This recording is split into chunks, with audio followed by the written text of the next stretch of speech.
Il était une fois, dans un pays lointain, très lointain, un petit âne au pelage gris et aux yeux éveillés. Cet âne aimait errer sans but parmi les collines verdoyantes, enchanté par les merveilles de la nature qui l'entourait.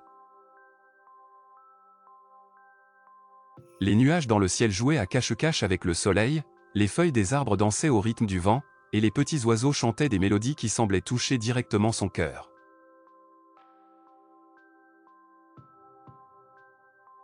Il était tellement absorbé par ce monde enchanté qu'un jour, en marchant distraitement, il ne vit pas ce qu'il y avait sous ses petits sabots.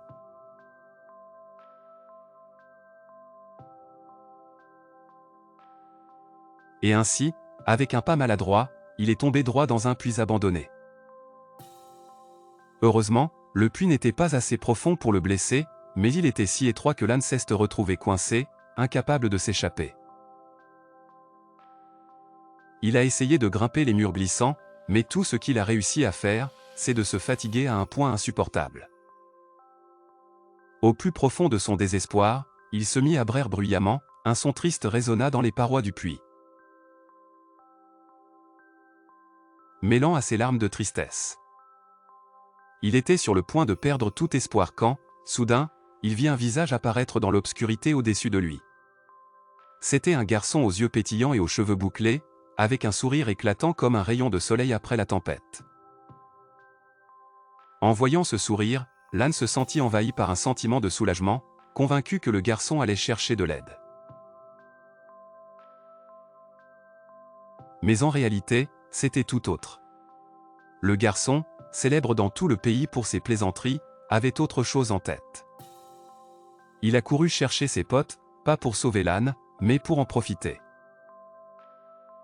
Ils avaient toujours cherché de nouvelles façons de montrer leur ruse, et ce pauvre âne pris au piège semblait la victime parfaite pour leur cruel divertissement.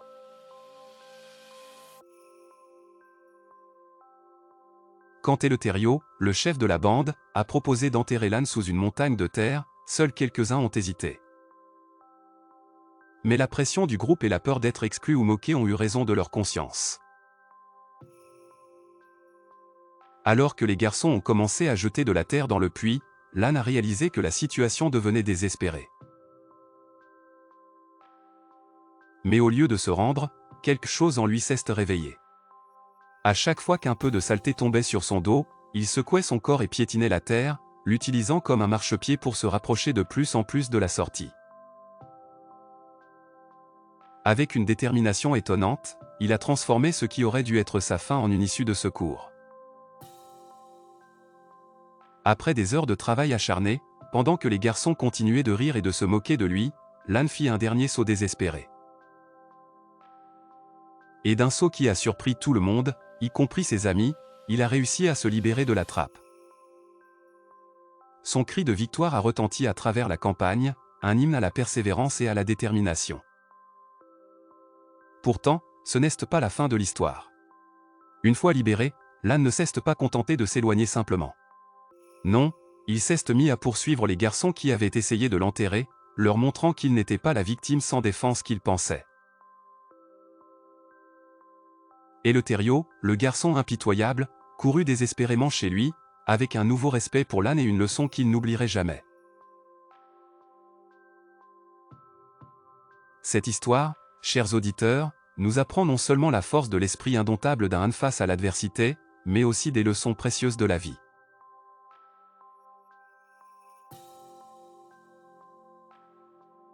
La première leçon nous enseigne la résilience. Face aux problèmes, aux jugements et aux moqueries, nous avons deux choix.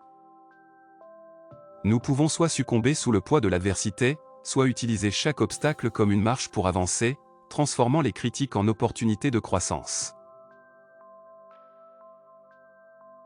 Rappelez-vous d'un moment de votre vie où vous vous êtes senti coincé ou critiqué.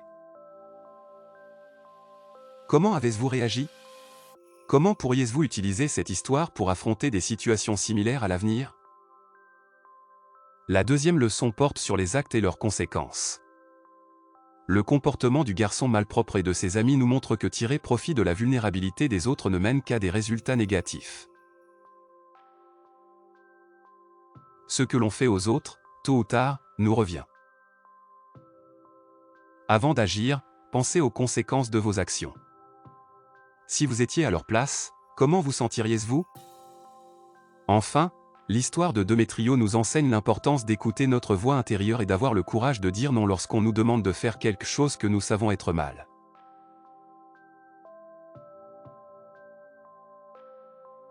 Ne laisse pas la peur du jugement te pousser à faire quelque chose que tu pourrais regretter. Souvenez-vous, de vrais amis ne vous demanderont jamais de faire quelque chose qui va à l'encontre de vos valeurs. Je vous laisse avec ces réflexions, en espérant qu'elles vous donneront envie de vivre avec plus de conscience et de compassion. Si cette histoire vous a touché, n'hésitez pas à la partager, à la liker et à vous abonner à notre chaîne pour ne pas manquer d'autres histoires qui pourraient enrichir votre vie.